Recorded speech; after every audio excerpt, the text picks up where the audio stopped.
In 2015, Kalimantan and Sumatra were blanketed by the haze of hundreds of thousands of fires. Such fires have been raging every year for the last 2 decades. But in 2015, a dry spell caused by El Niño made them especially severe. Around 2 million hectares of forest were burned, dozens of people killed, and hundreds of thousands made ill.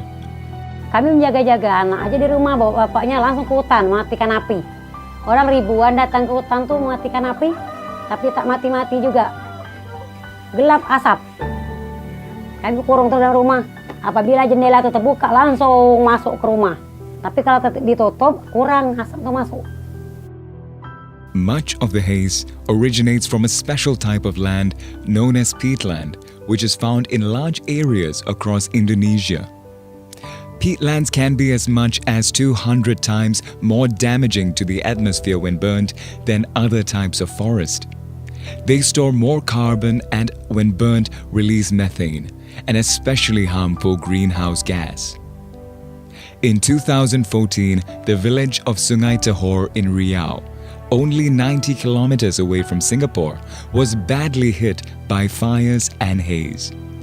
This is because the island where Sungai Tohor is situated is almost entirely covered by peat. Kena memadamkan api ni, tanah gambut ini tidak sama kita memadamkan api di tanah mineral. Kalau mineral kita siram aja dengan air, dia terbakar, dia bisa padam. Tapi kalau di tanah gambut nggak bisa. Kalau siang nggak nampak apinya, malam baru naik gitu. Dia kan makan dari bawah, udah kering yang di atas, baru malam dia makan. Kalau siang macam nggak nampak, asap pun macam nggak nampak.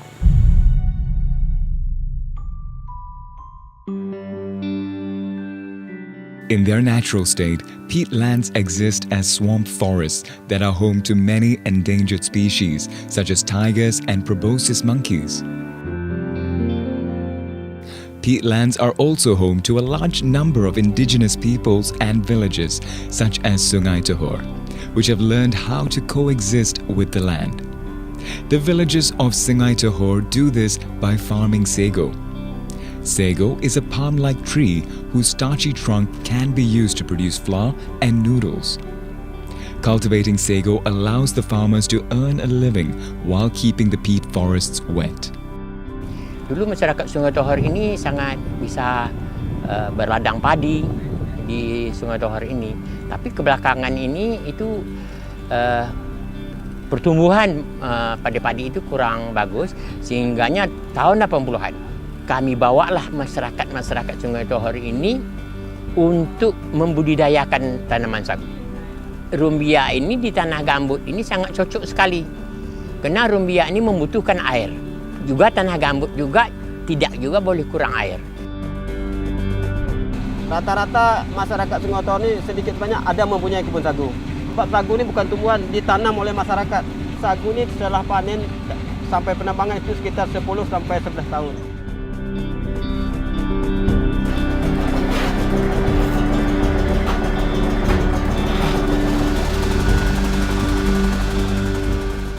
Sebenarnya kalau di Tohor ini, sagu ini sesuai dengan kearifan lokal, yaitu gambut. Sekali menanam, cucu cicit kita bisa menikmati. Kita tidak perlu menanam ulang.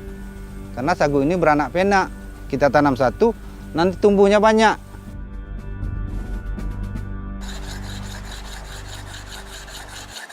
However, peatland can also be damaged by farmers and companies trying to use the land to plant non-native crops such as oil palm and acacia, which is used to produce paper. In order to plant non-native crops, the peatland is drained of water. This makes the peatland dry and highly flammable. When peatland catches fire, not only does it generate the toxic haze, but fire can grow quickly and spread underground. The peat essentially becomes a fuel, so it is not just the trees and vegetation that are burning, but the ground itself, making it nearly impossible to put fires out. This is what happened in Sungai Tohor. After the forests near the village were taken over by the Acacia Company, Lestari Unggul Makmur, or locally known as PT Lam. Di Sungai Tohor ini menjaga kelestarian lingkungan alam, memasai gambut yang luar biasa. Tidak ada kejadian kebakaran hutan dan lahan. Tapi di Sungai Tohor ini pernah terjadi kebakaran hutan yang luar biasa pada tahun 2014. Di mana akibat daripada perusahaan yang masuk di area Sungai Tohor ini dengan memuat kanalisasi.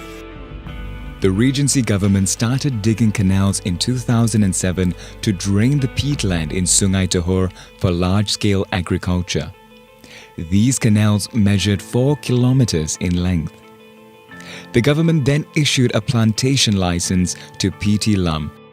PT Lum itu dengan setiap saunya kami, dia bikin kanal besarnya 10 meter, lebarnya, dalamnya 6 meter, panjangnya saya pun tidak tahu entah seberapa. Sedangkan kanal yang kami buat di daerah kami, bukanya semeter, kedalamannya 1,5 meter. Itu sekedar hanya sebagai transportasi aja. The villagers began to see their sago crops die as the peatland that sustained them dried out. And it wasn't long before forest fires started raging in Sungai Tohor. Semenjak saya lahir sampailah tahun 2014 tidak pernah terbakar seperti yang tahun 2014 ini. Kami dulu tidak tentu siang malam, memang tidur di hutan itu untuk memadamkan api. Berganti-gantian masyarakat itu. Kami sini gitu, alat seadanya aja. Ya, waktu itu mesinnya mesin apa? Mesin robin.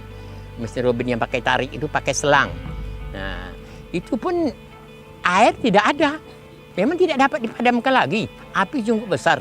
Itu waktu di NSP itu kan datang helikopter untuk memadamkan, tidak bisa. The 2014 fires were a wake-up call for the community of Sungai Tohor. They realized that if they did not take back control of their environment from the companies, their very way of life would be at stake.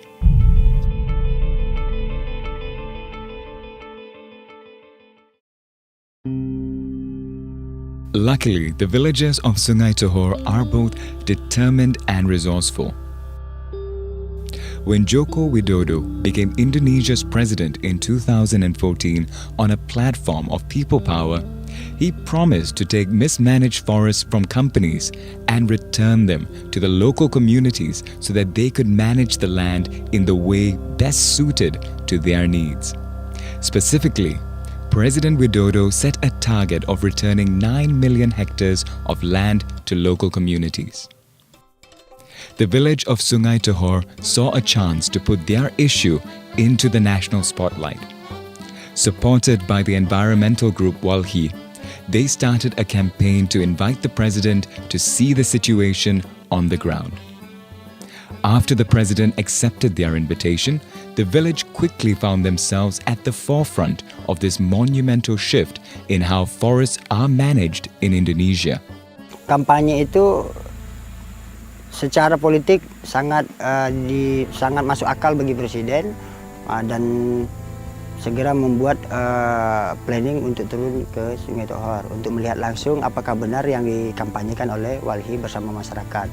Setelah presiden turun ke Tohor, yaitu Kecamatan Tinggi Timur, beliau yakin dan percaya karena beliau sudah melihat sendiri di depan matanya di mana masyarakat itu menjaga alamnya, di mana masyarakat itu bisa bertani, berkebun itu berdampingan dengan hutan. Mereka tidak pernah mengganggu hutan, mereka tidak pernah merusak hutan, begitu.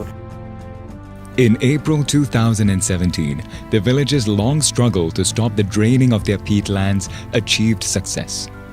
After revoking the license of PT Lam, the government granted Sungai Tohor the Hutan Desa license, giving them official rights to manage the land that previously belonged to the company. Benar sebenarnya pemerintah mengasih hutan desa itu, kebijakan hutan desa, karena kalau tidak ada hutan desa bisa ini dieksploitasi lagi. Sekaligus ini kan hutan desa dikerjakan oleh masyarakat nih. Karena mungkin menyambung masyarakat hutan desa, menyambung juga dengan restorasi, saya rasa itu mungkin akan selamat. Karena masyarakat sini antusias sekali ya menjaga hutan. Although the community of Sungai Tohor once again has the future of their village in their own hands, managing their own forest also presents many challenges. The first challenge for Sungai Tohor is building dams to block the canals built by PT Lam. These dams are essential to raise the water level in the peatland and prevent fires. Raising the water level also improves the yield of the surrounding sago plants, which require damp conditions to grow well. Kalau sekat kanal tidak dibuat, air asin masuk, ya tenggelam pulau ini. Makanya sekat-sekat kanal itu sangat penting. Di sungai-sungai kami itu sudah kami sekatkan. Sehingganya air asin ini tidak merebak ke hulunya lagi. Sudah kami sekat. Di Parit Kekat sudah, di Sungai Tohor ini juga sudah.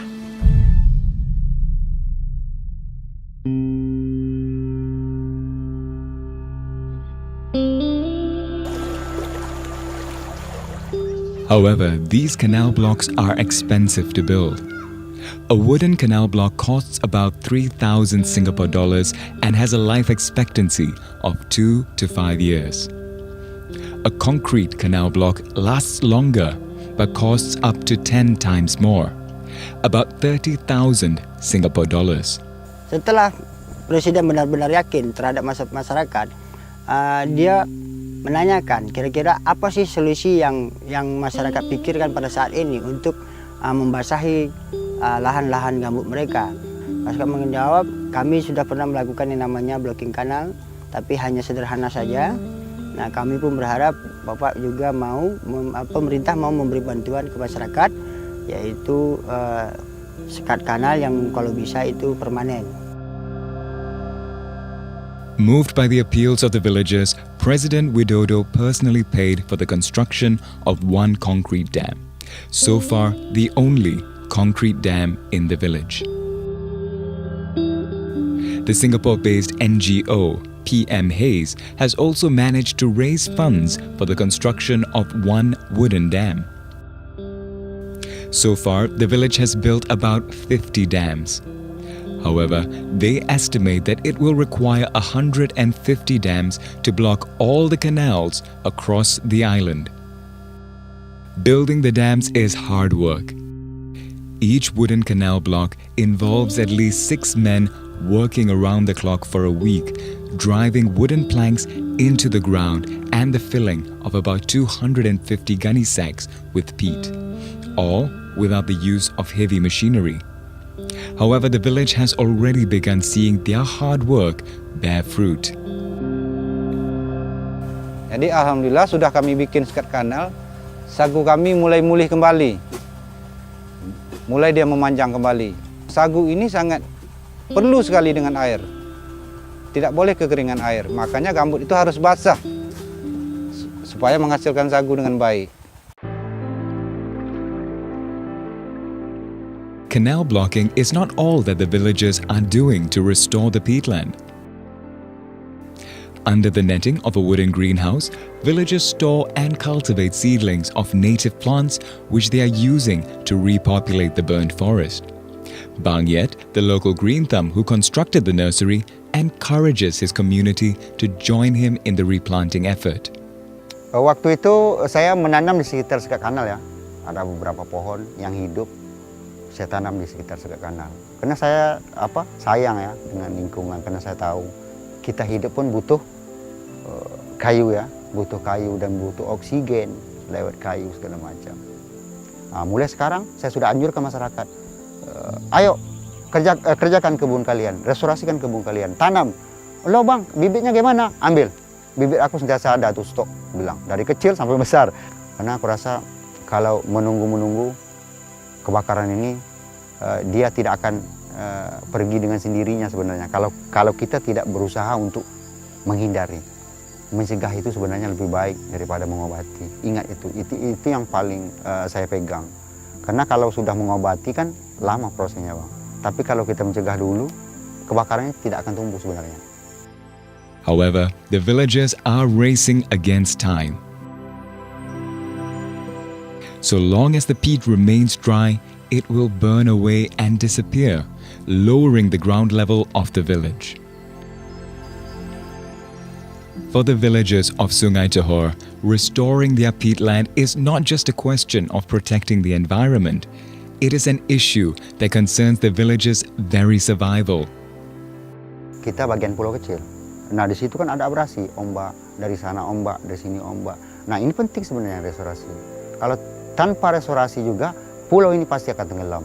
Biasanya itu 1 tahun misalnya kira-kira 5 cm ya, 5 cm.